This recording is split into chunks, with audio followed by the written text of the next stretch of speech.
Y el que no se lo puede perder tampoco porque lo vamos a invitar, es el próximo entrevistado, que es Daniel Ortega Pacheco. Él es ecologista, líder global en acción climática, PhD en políticas públicas de Ohio State University, fue ministro de Ambiente de Ecuador y fundó Biocarbon, que ayuda a desarrollar estrategias de impacto social y ambiental para instituciones financieras, corporaciones y organizaciones sin fines de lucro.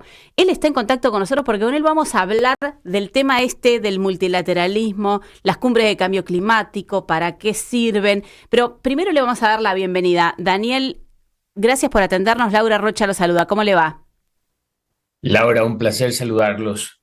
Siempre es un gusto poder aportar al debate y desde ya acepto la invitación de ir a las playas. Yo creo que no me puedo negar. Estuve hoy en enero, este año en enero en Bariloche, así que doy fe de que las playas, al menos de los lagos, son maravillosas Sí, también. absolutamente. Bueno, las cataratas del Iguazú también, pero además le vamos a preguntar de Ecuador. Bueno, ¿qué lugar? No vale Galápagos, no vale Galápagos. ¿Qué lugar para, por ejemplo, pasar unos días en el verano en contacto con la naturaleza, con la familia, usted elige? Bueno, creo que hay para todos los gustos. Playas son fantásticas. Yo prefiero las playas de Esmeraldas, Ah, qué que lindo. básicamente termina el bosque tropical junto a la playa.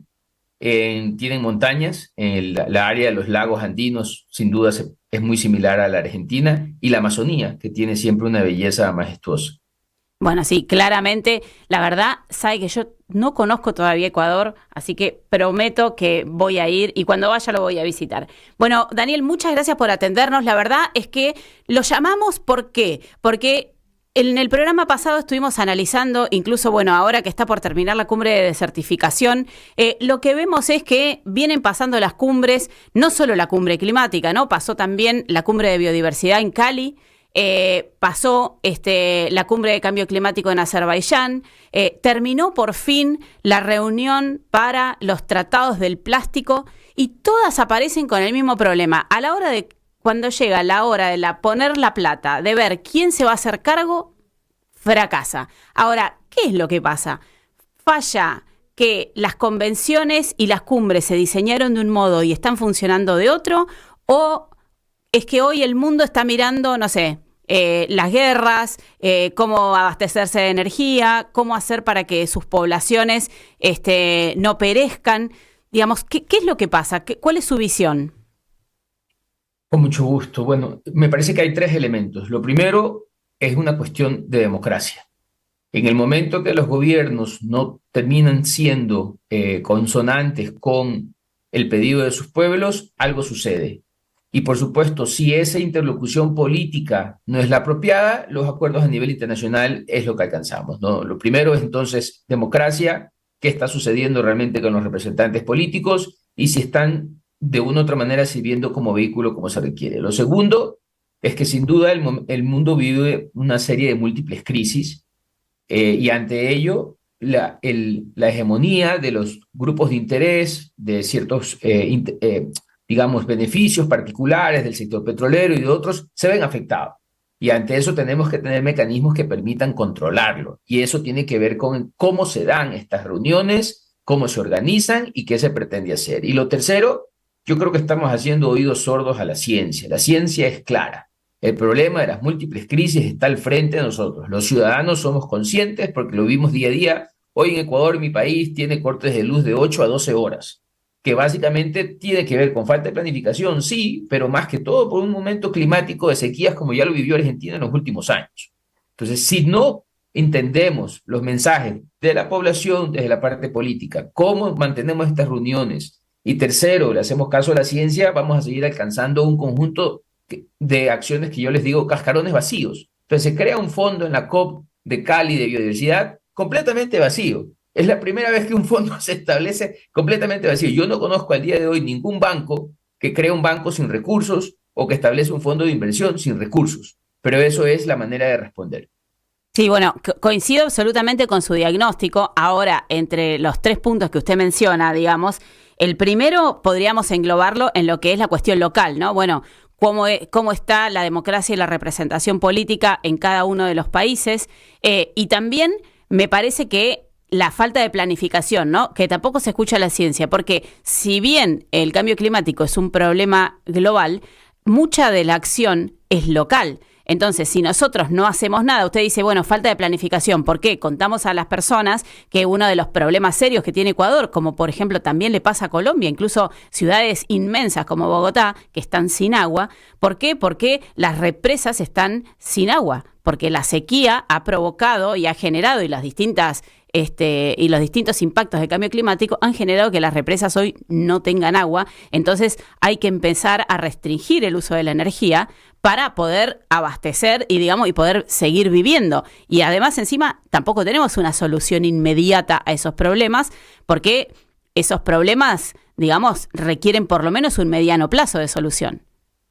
Completamente de acuerdo. Tenemos que pensar que la administración de los bienes públicos globales pasa por lo local. Sí, bien usted lo indicaba, no podemos combatir el cambio climático si no dejo de contaminar en Buenos Aires o en Bogotá o en Quito.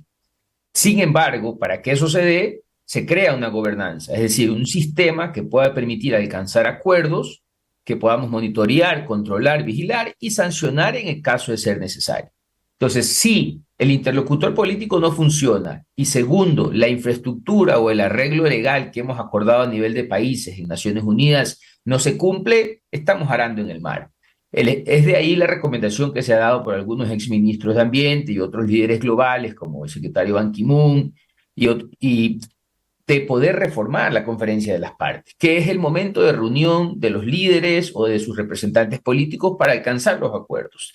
Hemos llegado ya vamos a ir a la COP30 en Brasil y nos ofrece una gran oportunidad para que desde Latinoamérica esto se haga de maneras distintas.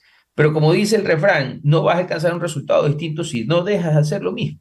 Es decir, si no alcanzamos compromisos vinculantes como los que teníamos en el protocolo de Kioto, que fue muy criticado, pero Kioto permitía alcanzar el 5% de reducciones con base al año de 1990 y estuvimos muy cerca de lograrlos. Hoy, con un acuerdo como el de París, no alcanzamos ni el 2% de las reducciones globales cuando tenemos que al 2030 alcanzar el 50% de reducción y al 2030 el 50% de reducción y al 2050 el 100%. Eso es lo que nos dice la ciencia para evitar que las situaciones de sequía, de falta de acceso a energía y de alimentación no se vuelvan irreversibles.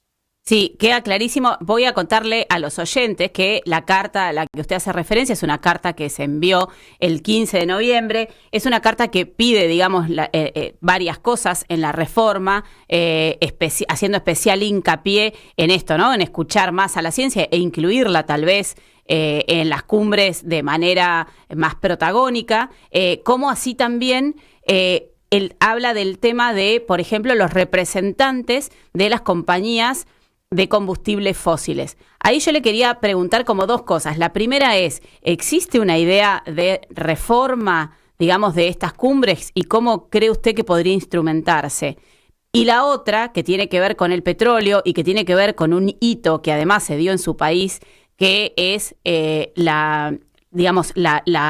plebiscito que definió que en una de las áreas megadiversas del planeta, como es Yasuní, el Parque Nacional Yasuní, se deje de explotar el petróleo, lamentablemente no está avanzando del modo en que debería avanzar según el propio pedido de la población.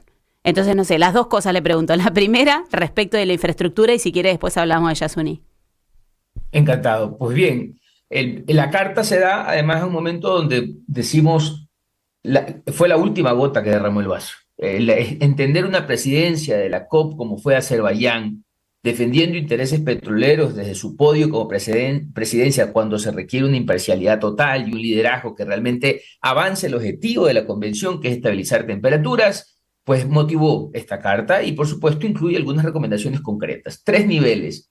Como todos los participantes o grupos de interés, sin duda se debe escuchar al sector privado, particularmente aquellos que tienen una injerencia directa en la contaminación, que sería el sector petrolero. Pero la participación, la forma de involucramiento y cómo afectan las tomas de decisiones tiene que ser completamente controlada. Usted no ve el Congreso de la Nación en Argentina, si uno va a regular el sector petrolero, se los invita, forman parte de las audiencias, pero el día de la votación son los representantes de la Asamblea los que lo van a votar. Lo mismo debe suceder a nivel internacional. Debe existir una clara norma para mantener un registro de quién participa en las reuniones, cuándo no pueden participar en ciertas decisiones que se van a tomar y cómo garantizamos la independencia y el conflicto de interés es controlado. Eso es lo primero. Lo segundo es que, por supuesto, haya también acceso a otros grupos de interés que tienen igual o importancia en su voz. Y estos son los pueblos indígenas, los jóvenes y, por supuesto, los representantes de la ciencia que hoy en día no participan ni en cantidad ni en frecuencia como lo hacen otros grupos que tienen un conflicto de interés con el objetivo de la convención. Y tercero, tenemos que cambiar el sistema. El sistema tiene que volver a un sistema vinculante, bien porque los países lo refrendan en sus leyes y por tanto son los sistemas de control y supervisión nacionales que obligan el cumplimiento, o bien llevamos el acuerdo a cumplimiento por la Corte Internacional de Justicia. Pero si un país se compromete a reducir sus emisiones y no cumple, tiene que compensar económicamente a aquellos por los impactos del cambio climático o ser sujeto de alguna sanción a nivel internacional, como ya sucede en otras áreas que tienen que ver con desarme nuclear, hay suspensión comercial, etcétera. Ese tipo de medidas coercitivas, ese tipo de medidas que obligan, son fundamentales. En el caso de Yasuní, en Ecuador, creo que nuestra sociedad ha dado paso adelante que no lo da el gobierno. Dense cuenta, no hay que esperar la acción del gobierno. Lo que hacen los ciudadanos en el Ecuador, principalmente los jóvenes, es liderar un proceso de más de 10 años que terminó en una consulta popular, donde la mayoría de la población se pronunció a favor de no explotar un área que, además de ser rica en biodiversidad, alberga más del 20% de las reservas petroleras nacionales. Yo no creo que una decisión de ese tipo la población del Ecuador la tomó a la ligera. Sabían y entendían que iba a haber un impacto fiscal porque no se iba a vender ese recurso, pero es una decisión que se ha tomado con respecto a un modelo de desarrollo. Eso debe primar ante las decisiones y debe volverse operativo porque es una decisión del soberano. Y en nuestras constituciones el soberano es el principal, no es el presidente, no es el presidente de la Asamblea o un Congreso, es el pueblo. Lastimosamente no se ha implementado, seguimos haciendo llamados a que esto se dé, y no solo desde el punto de vista del gobierno, sino de la corresponsabilidad internacional. Si queremos alcanzar la reducción de emisiones al 2030 del 50%, no podemos explotar el 40% de las reservas petroleras del planeta. Si no somos conscientes de eso y que lo que ha hecho el Ecuador tiene que hacer el resto de los países, no estamos cumpliendo con nuestro sentido de corresponsabilidad. Clarísimo, Daniel. Yo lo tengo que despedir, pero antes le quiero preguntar, me acordaba, mientras usted mencionaba el tema de las cumbres y de los conflictos de interés, me acordaba que en la COP28 en Dubái, el propio presidente de la COP era un dirigente de una empresa petrolera, ¿no? El Sultán Al-Jaber es presidente de una empresa, es CEO de una empresa petrolera. Pero bueno, para el cierre, que se lo voy a dejar a usted, en un minutito y medio, quiero que me diga, porque bueno, esto es como lo negativo, pero ¿cuál es la esperanza? Y sobre todo en vistas a que después de 10 años la cumbre de cambio climático se va a realizar en nuestra región, con una gran importancia en el sentido de que va a tener una visión latinoamericana, porque se va a realizar en Belém, nada más y nada menos que la Puerta de la Amazonia en Brasil. De acuerdo, la esperanza radica realmente en la acción y en la movilización ciudadana. Al realizarse esto en Latinoamérica, yo creo que desde la población, a través del flujo de información que medios como el de usted realiza, existe una conciencia en la población porque sentimos en carne propia la vulnerabilidad, sobre todo las poblaciones que más necesitan y viven en extrema pobreza.